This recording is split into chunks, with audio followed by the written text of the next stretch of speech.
Mickey Yadav अहाँ सबगोटेके प्रणाम करै छी। आइ हम एकटा मधुश्रावणीके बहुत सुंदर गीत सुनाबऽ जा रहल छी। यदि अहाँ सबके हमर गीत पसंद आबै तऽ हमरा चैनलके सब्सक्राइब कऽ लेब, वीडियोके लाइक कऽ देबै और शेयर सेहो कऽ देबै। धन्यवाद। मालिन बेटी गे सपना देखलहुँ जगुत, मालिन बेटी गे सपना देखलहुँ जगुत। सपना में देखलहुँ मालिन, सपना में देखलहुँ मालिन, ससुर जी के पोखरिया मालिन बेटी गे। एहो जल गौरी के चढ़ब मालिन बेटी गे। ओह जल गौरी के चढ़ब मालिन बेटी गे। सपना देखलहुँ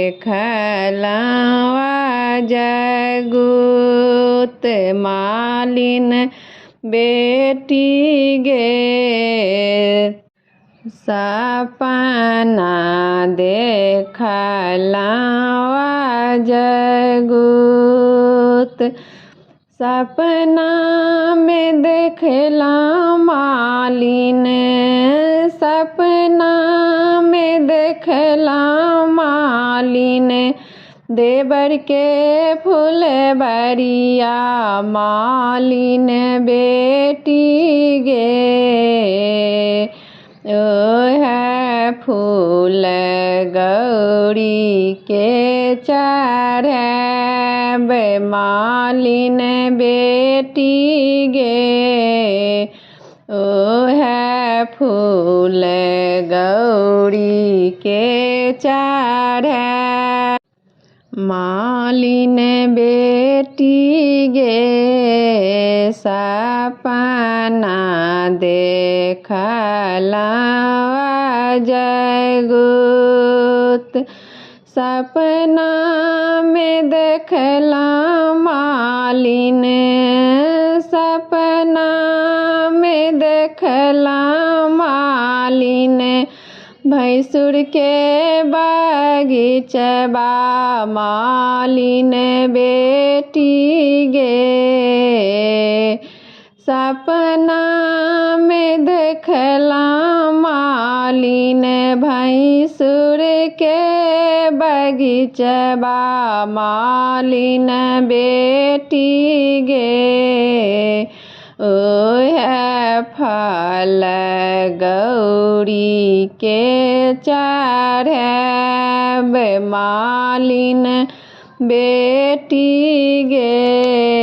ओह फल गौरी के चढ़ब मालिन बेटी गे। सपना देखलहुँ जगुत, सपना में देखलहुँ मालिन, सपना में देखलहुँ मालिन, देवर के गैया मालिन बेटी गे।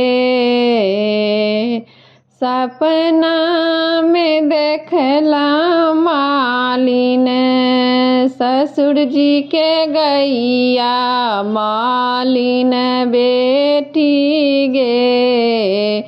ओह दूध बिसहर के चढ़ब मालिन बेटी गे।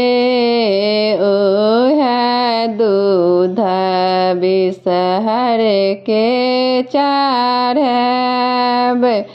मालिन बेटी गे सपना देखलवा जगुत सपना में देखला मालिन स्वामी जी के सूरतिया सपना में देखला मालिन स्वामी जी के सूरतिया मालिन बेटी गे ओ है सिंदूर गौरी के चढ़ब मालिन बेटी गे ओ है सिंदूर गौरी के चढ़ब।